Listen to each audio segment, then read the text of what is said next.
Welcome into Citizen Sports Talk. Kaden Reinhard here with Jacob Smith, of course. And like you mentioned just a second ago before we get started, the penultimate week for Diamond Sports here in May, inching closer, ever so closer to that postseason action.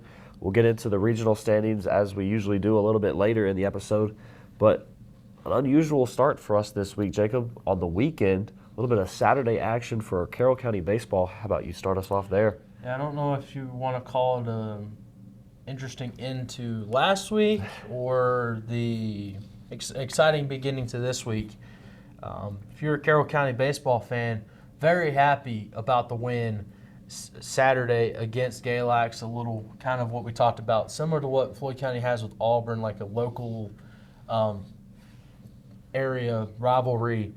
The Maroon Tide made the trip to Hillsville Saturday, and for the most part, it pretty much got over when the Maroon Tide got off the bus. 8 runs scored for Carroll County in the first inning.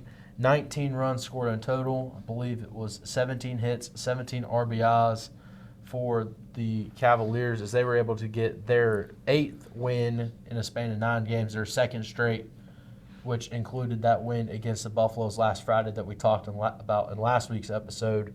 And a big team win overall. Everybody really got to see some playing time for the Cavaliers in that win. And talking about a team win, Carroll County's head coach Casey Bertram talked with me after the dominant performance that his team had over Galax on Saturday. All right, so join me off a very strong 19-2 victory over Galax coach. Believe it was mentioned before we got started. 17 hits, 17 RBIs for your team. What did it say to come in? Not a normal game time being on a Saturday at 3 o'clock, but being able to get the bats going, especially coming off a game yesterday against Floyd County. Yeah, I mean, coming into today, both of us, Galax and us, worried about the pitching scenario because they got some games, very important games next week, as do we. But 17 hits and 17 RBIs, I'll take that every day. It's a good team win. A lot of kids swung the bat well. A lot of guys that hadn't got a lot of opportunity swung the bat well, so I'm proud of them for that. Just staying with the course and, being ready to go when they were called on. So, yeah, it was a good team win. We threw it well. It was a good day.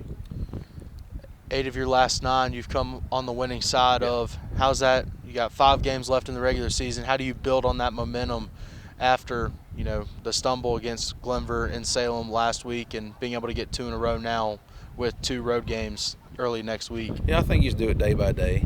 Like our kids do a good job of the next day. What's the next day? Like they'll enjoy this one, I'm sure. But when we roll in on Monday, it'll be about Virginia High and heading down there and hopefully being competitive and, with a good baseball team from what I can tell with those guys. And then Tuesday, same deal. It's Radford. We got to go down there. Tough place to play, just like Floyd for us. We don't do it. Seems like we're slow starters down there, so hopefully we can figure that out. But, yeah, we'll just, day to day, they'll come in, we'll work, be ready to go, get a scouting report ready, and hopefully take care of some business. Sounds good. Thank you, Coach. Yes, sir. Thank you, guys. Thank you, Coach Bertram, for your time after the busy Saturday win over the Maroon Tide. And talking about a busy Monday, Kaden, not just because of the games that were actually played, but because of the lack of games that were played. A lot of cancellations due to the precipitation on Monday. Take it away. Yeah, I mean, it's going to start sounding like the Citizens Meteorology Show here in a second because all throughout kind of Southwest Virginia, we had a bunch of rain coming down, canceled a handful of games. 2 games for the Buffaloes got canceled. Softball was supposed to host Giles here in town, while the Floyd varsity soccer team was supposed to travel down to James River for their boys matchup there. And then as well, pretty much on almost the entire end of Virginia down towards Bristol, the Carroll County baseball team was supposed to take on Virginia High at Virginia High. The rain came down there as well. But one little area in Virginia was able to sneak out a game. It was Carroll County girls soccer traveling up to Radford to take on the Bobcats there. They picked up the 3-1 victory, and they've been trending in the right direction in their last 3 games, able to tie 3 games ago, and then in their last 2, both picking up victories in those. But then on to Tuesday's action, the rain hit again. This time it was Radford that got their game rained out against the Carroll County boys soccer team. But the Diamond Sports were able to travel up to Radford and complete a sweep over the Bobcats. It was the varsity teams. The Carroll County softball team picked up the 7-3 victory, while the baseball mightily handled the Bobcats 12-1. Both teams I just mentioned, the Carroll County girls soccer team trending in the right direction.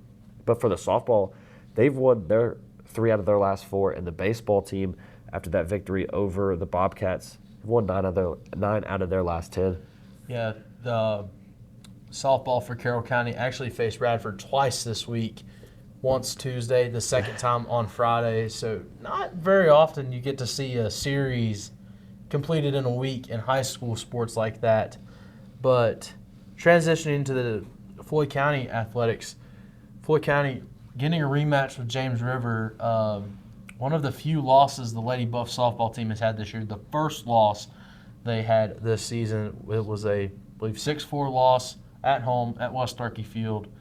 And the Lady Buffs, without Lily Gillespie, able to get a come-from-behind win. They trailed 5-1 at one point, came away with a 6-5 victory to end up splitting the series with James River. And that comes big down the road looking at the playoff picture and the standings, which we'll talk about later in the episode. But a big win for Lady Buff softball to split the series there.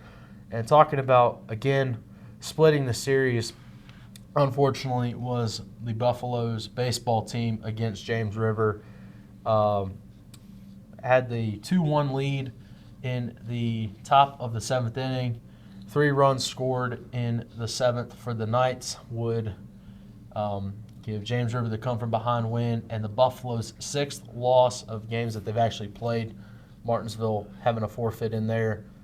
We talked about it, lighten the blow a little bit. There's only so much you could really say. We'll talk about that a little bit with the Patrick Henry game that the Buffaloes had on Thursday at home. But an unfortunate way to, what felt like the opportunity to get a get-right game with that 2-1 lead going into the final inning, just to come up short again. And the Buffaloes really need to find that momentum with, the last week of the regular season coming up next week. But, the Lady Buffs softball team, they had the loss against Patrick County and then the loss against Christiansburg last week. Not the greatest momentum, but, again, another slaughter victory over Fort Chiswell in Fort Chiswell. 25-2, the win on Wednesday, transitioning to action there. And then that was their 3rd straight win since the loss to the losing streak against Patrick and Christiansburg. And then Floyd County girls soccer, they had a 1-3 loss at home versus Radford.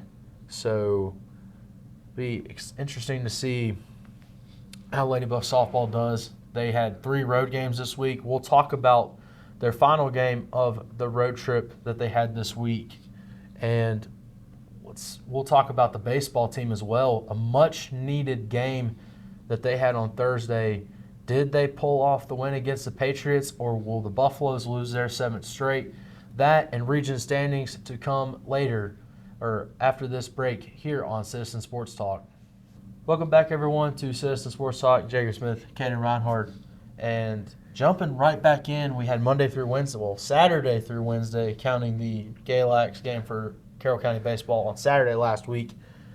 Jumping into Thursday action for the Cavaliers, Kaden.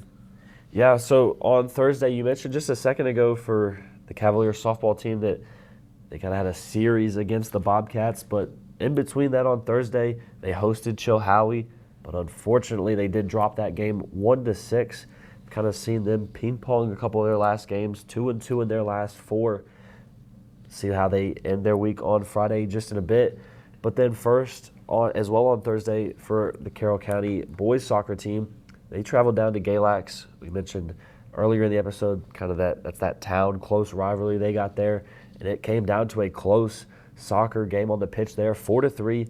The Cavaliers were able to come away with the victory. They pick up their 5th straight victory on the pitch, but unfortunately for them, they do play Glenver later in the week on Friday, so we'll get to that in a second. But first, Jacob, on Thursday, a couple more games to get to. Yep, the 3rd straight road contest for Lady Buff softball, and again, they step up and get another slaughter win. This one in 6 innings, 12-1 victory over Patrick Henry. 9 points added to their total. We talked about the other 2 games earlier and how big that was with the James River game specifically, being a regional opponent, a district opponent as well, how that affects the region standings. We'll get to it in a minute, but with Patrick Henry being a 5A school, that's an additional 3 points. That's a 9-point swing into the Lady Buffs' advantage to get that win over the Patriots. But talking about another 9-point swing that the Buffaloes baseball could get, they had come off a blown lead on Tuesday, marking their 6th consecutive loss. And just changes needed to be made. And right away, Coach Miller made some changes in the lineup. Max Harris, for example, has been in the 9 spot of the lineup majority of the season. Thursday, he was the leadoff at bat. An interesting change in the lineup. About everybody moved, whether it was a minor change, a major change, and right away, it was almost written in the script. Max Harris, the first time as leadoff, gets a leadoff double and gets the first run for the Buffaloes. Patrick Henry did score off a wild pitch in the top of the first. The Buffaloes were able to get 2 runs in the first with these lineup changes. We're able to get some hits on the board early. Mason Cochran was able to get Max Harris home, and then Dakin Slaughter had an RBI double to get Brennan White, the pinch runner for Isaiah Cantrell, home. Adam Petty got home in the 3rd, and then Cray Blackwell, the night before he got to walk across the stage for Floyd County High School's graduation this year as a member of the class of 2026. Got a nice solo home run in the bottom of the 5th as the Buffaloes were able to end their losing streak and pick up a 4-1 victory and 9 points with the win Thursday against the Patrick Henry Patriots. And talking about this big win for the Buffaloes, I got to talk with Coach Miller after the win Thursday and talking about the changes in the lineup and just what to look forward to or what he expects from his team now that they've kind of got this monkey off their back, finally being able to pick up a win on Thursday. All right, so talking with you, Coach Miller, after a big 4-1 victory over PH today, ending a 6-game losing streak. Yeah. How important was it just to get the win here today? Immeasurably important, honestly. Not just because losing is unpleasant, but our mental state where we were, at least speaking for myself, we needed to show that we were capable of winning and show that we were the team that we were the first half of the year and not these last 6 games. We didn't make it easy. I still feel like we didn't hit like we're capable of hitting, but we certainly threw the ball well from the mound and played a clean game defensively, which is always important and always really nice to see. And really, other than maybe one little thing here, maybe just one little issue, we didn't make very many mistakes, and that's how you win. So, really good. You talked about not what you wanted, but an improvement with the hitting today. You made a lot of changes in the lineup today. How did that affect things, not just performance-wise, but mentally as well? Yeah, I don't know that it made any difference other than mentally, just to give everybody a little different look. And Max in the leadoff spot got us started right away. Doubled off the fence after falling behind, leading off the game. I think it was 0-2. He battled back, worked the count full, and then doubled and scored. So I don't know if the lineup made that much difference, but 6 in a row, you kind of got to shake stuff up, try and do something a little different. You got 2 district opponents coming up next week to wrap up the regular season. Glenver on Tuesday and then Radford Wednesday. Those 2 matchups before kind of where things started to shift in this back half of the season for you. Yeah. How does the win here tonight help you and your team for the 2 games Tuesday and Wednesday next week? Well, it shows what we're capable of when we play a clean game. Now, even when we don't show who we are offensively. We don't make errors, make routine plays, don't give away outs, don't make mistakes on the base paths. When we do those little things, we're always going to be in the game no matter who we're playing. So if we do have an off day or an off week or an off 3 weeks with the bats, if we can play mistake-free baseball everywhere else, we'll still be good. And I think that's what will show. That's kind of the thing for next week. The kids can see that and see, okay, we still didn't hit like we're really capable of, but we didn't do anything silly either and played a pretty clean game, so we can beat people. And I think that's what we have to do. That's the mentality we have to have going into next week. So that's kind of what it did for us. Right. Well, congratulations on the win, Coach. Enjoy it, and good luck next week. Yep, thank you, sir. Thank you. Thank you, Coach Miller, for your time after the game Thursday. Again, a big win was needed for the Buffaloes, and just a confidence booster there. But the Lady Buffs, it actually made a big impact on the playoff standings. But first, let's wrap up the week. There wasn't any Floyd County action because of graduation, but we did have some Carroll County action to wrap up the week. And we've already actually hinted at both of these games already earlier in the episode.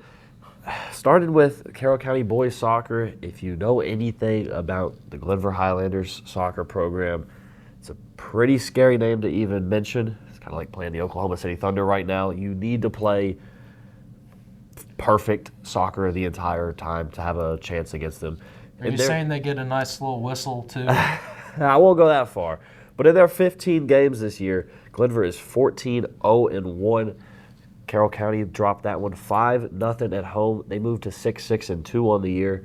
But in our other hinted game, a totally different result for Carroll County Athletics. The softball team picked up the 12-2 victory over Radford, and it just goes to show how the Carroll County softball team's kind of been working these last 2 weeks. They lost the game against Chilhowie. They picked right back up with a nice, very big statement victory, really to sweep the Bobcats in 1 week. So, like I just mentioned, their last 5 games, they're 3-2, but never had more than a 2-game win streak or 2-game losing streak in that stretch. Yeah, it's been a very roller coaster season for them. They've never had like a really bad losing streak or a really good winning streak.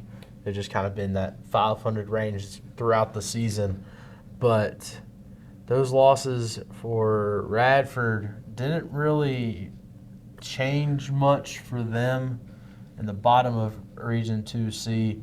We'll start with softball, or actually we'll start with baseball just for Floyd County because not much changed there. We'll actually start with the 3 teams that are on the outside looking in just to change things up a little bit. Of course, those that have watched previous episodes know Martinsville regional opponent, but not they don't have a baseball or softball team, so technically bottom of the region out of the 12 teams eligible. So we only have 11 total. So 11th currently is Nelson County, 10th is Radford, and 9th, the first team out, if you will, is the Gretna Hawks. And it's a close, not too close, but Chatham moved down to the 8th spot in the tournament after a loss against Appomattox to end their week. The 7th seed is Liberty. They actually had a game or a walk-off single in the bottom of the 7th to beat Amherst County on Friday night. The combination of the loss that Chatham had against Appomattox and the win Liberty had against Amherst was able to leapfrog them to 7. 6th is the Buffaloes. Looking at the playoffs, that's where it feels like that's where Floyd County is going to be sitting for the regional tournament. There is a possibility they could jump up to 5 if they win out. And the 5th seed, Dan River, loses to Appomattox on Friday or whenever they play next week. Not sure which day it is. But the 5 seed, Dan River. The 4 seed is James River currently, again, coming off a big win against the Buffaloes Tuesday. and then a close loss in Stewart against the Patrick County Cougars, who are actually the 3rd seed. So this game Friday actually had implications for the 3 and the 4 seeds for 2C. So again, the Cougars, the 3rd seed, and it's looking more and more likely it'll be Buffaloes and the Cougars, wrong Cat team in the Three Rivers. Buffaloes and Cougars, round 3, both games went to extras in the regular season. Let's see if somehow that gets pulled off again or something better. We'll see, maybe double-digit innings this time. But the 2 seed and the 1 seed, they've pretty much been the top 2 of the region all season long. Appomattox, the 1, and Glenver, the 2 seed. Their few contests this week was a tie against Salem. So very interesting week for the Glenver Highlanders. And that's going to be a big topic of conversation when we talk about next week, Kaden. A big matchup for the Buffaloes at home in one of their final 2 home games to wrap up the season. But transition to softball, because that's where the big change has happened. Again, we'll go bottom to top because the top of the region is where the big change has occurred. Bottom of the region, again, Radford 11th, Chatham 10th. Their season wrapped up tonight against Appomattox. So it looks like Chatham is officially out of postseason contention. The 9 seed is the Gretna Hawks. The 8 seed, it's close. Nelson County has 3 games next week. So it is possible they might play their way out of that final spot. Only one way to find out. We'll have the updates for the standings next week in the final week of the regular season. So the last team in currently, Nelson County and the Governors. The 7 seed, Glenver, they pulled off a win against Salem Thursday night. They've won 2 of their last 3. They have some momentum, as crazy as it sounds, given how slow of a start they had. They were towards the bottom of the region for softball. Now they've played their way into postseason contention, currently the 7 seed. The 6 seed, coming off a loss against Amherst, the Liberty Lady Minutemen at 6. The 5 seed will be, which more than likely will be traveling to the 4 seed. That 4-5 matchup, the Dan River Lady Wildcats at the 5 spot. It's close now after James River dropped their 2nd game of the week to Patrick County as well. They dropped to 4 as part of this change in the top of the region. Looking at the 3 seed, it's a new 3 seed. Patrick County, despite winning, almost 10, close to 10 games in a row, they get leapfrogged by the Lady Buffs, and it's very, very close, Kaden. The difference, 5.3 is what I have for Patrick County right now. What I have for the Lady Buffs is 5.38 repeated. So within 1/10 of a point between the Lady Buffs and the Lady Cougars for the 2 and 3 seed. That could be big down the road. I mean, looking at the gap between the 3 seed and the 7 seed, it's a 3.15 point total for Liberty at 6, and it's a 2.47 for Glenver at 7. So looks like it might be a little bit of a competition difference just in the first round, depending on whether you get the 3 seed or the 2 seed.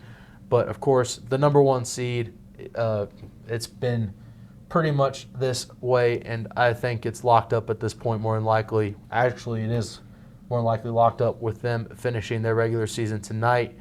Appomattox is currently the 1 seed. They ended their regular season on a 4-game winning streak. So, again, the Lady Buffs with 3 big road wins without one of their star players, able to jump up from the 4 seed to the 2 seed in the region standings. Yeah, I mean, with Diamond Sports, you never want to overestimate your opponents, look too far ahead. But with Appomattox in your region, the closer you can get to that 2 seed, where you don't have to worry about them until a possible regional final, that's going to give your team a little bit of comfort, I think. Absolutely. Both Patrick County and Floyd County play Glenver next week, so It'll really come down to the Lady Buffs game against Radford, more than likely. And, of course, the Buffaloes need to get that win Tuesday against Glenver as well. They just need to win. That's priority number one. But it'll be interesting to see how things play out. Looking at if you think maybe we talked about Appomattox not having to worry about seeing them to the regional semifinal, even just looking at it from the approach of either James River or Patrick County in the regional semifinal, more than likely Patrick County now, if they beat Glenver next week, you want that semifinal, even though it'll be neutral site, you want that game, you want to be batting in the bottom of the inning. That way you know what you need to do when you're up to bat. And talking about the series where the Buffaloes for baseball against the Cougars went to extra innings both times, the home team winning in extras. The home team won in extras the home team won pretty convincingly in the series for the Lady Buffs and the Lady Cougars as well. The Lady Buffs convincing win in Floyd, the Lady Cougars a convincing win in Stewart. Yeah, it's weird you mentioned that because it's honestly the opposite what we seen from the Floyd County Diamond Sports earlier in the week with baseball.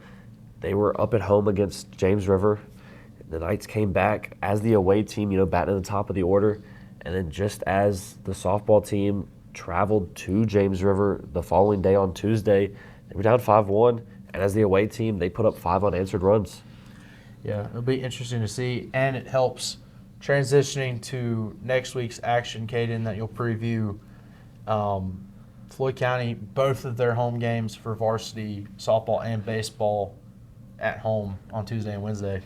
It is, and we'll start with the Buffaloes. It's an exciting 5 days of action next week, a full slate for them.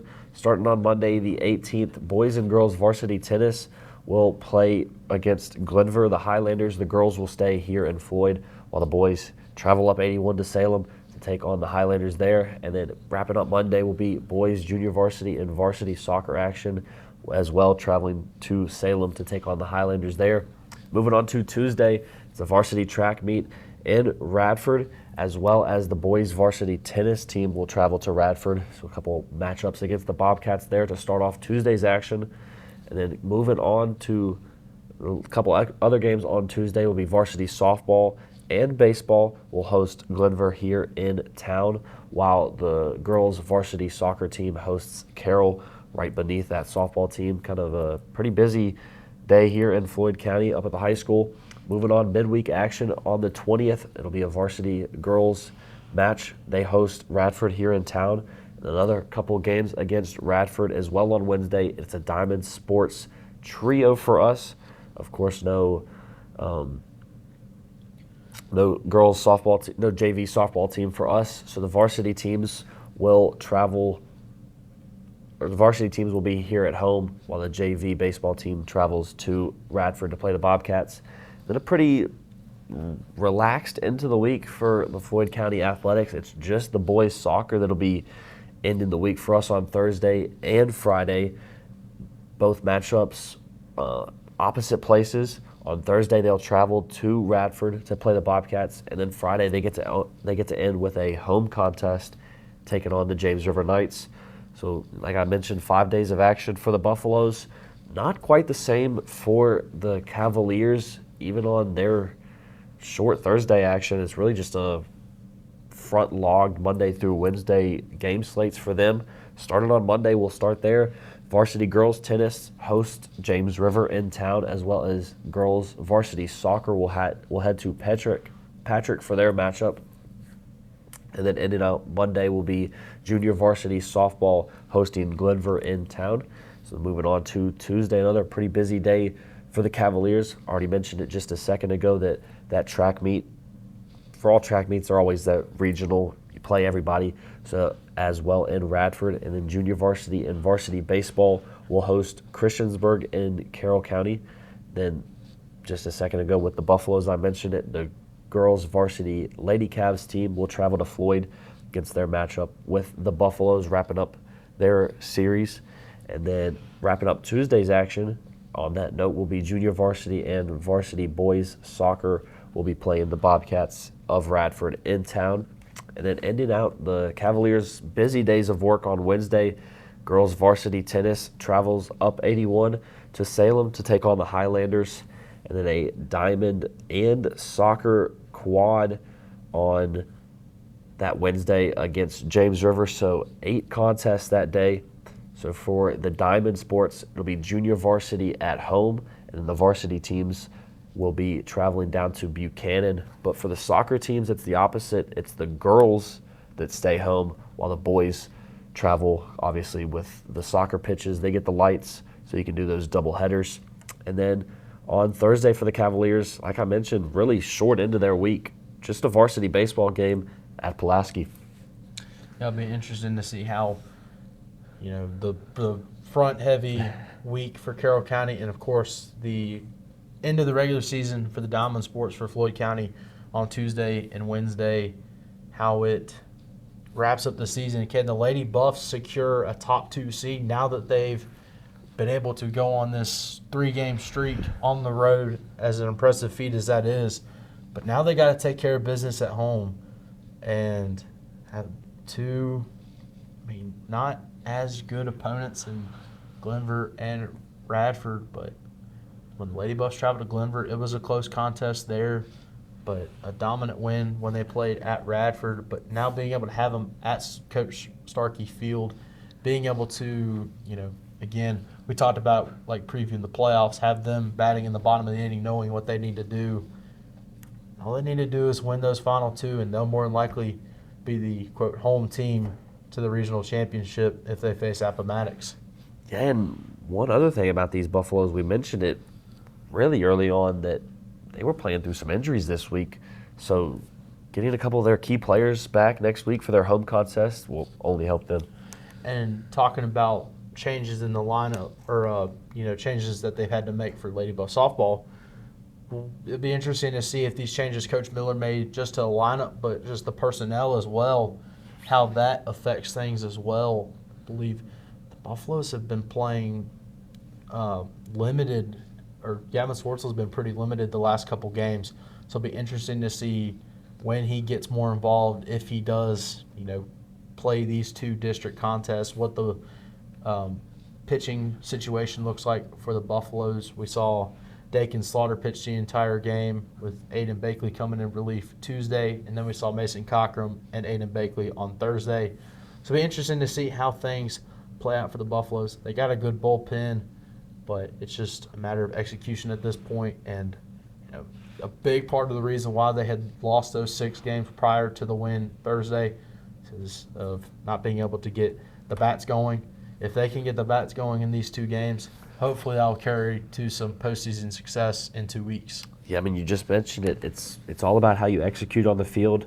And with Diamond Sports, you can put out any combination of 9 players out there on the field, and it just takes one executed game, and some of the worst can knock off some of the best. Absolutely, and that was kind of, even not the best game, just going back to the game Thursday for the Buffaloes, not the cleanest game batting-wise, but for the most part a mistake-free game, and that was what was able to get the Buffaloes the win.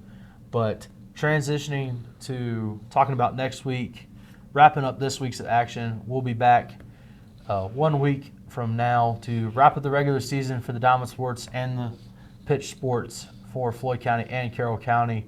Jacob Smith, Kaden Reinhard signing off. We will see you next week. Thank you for tuning in to Citizen Sports Talk.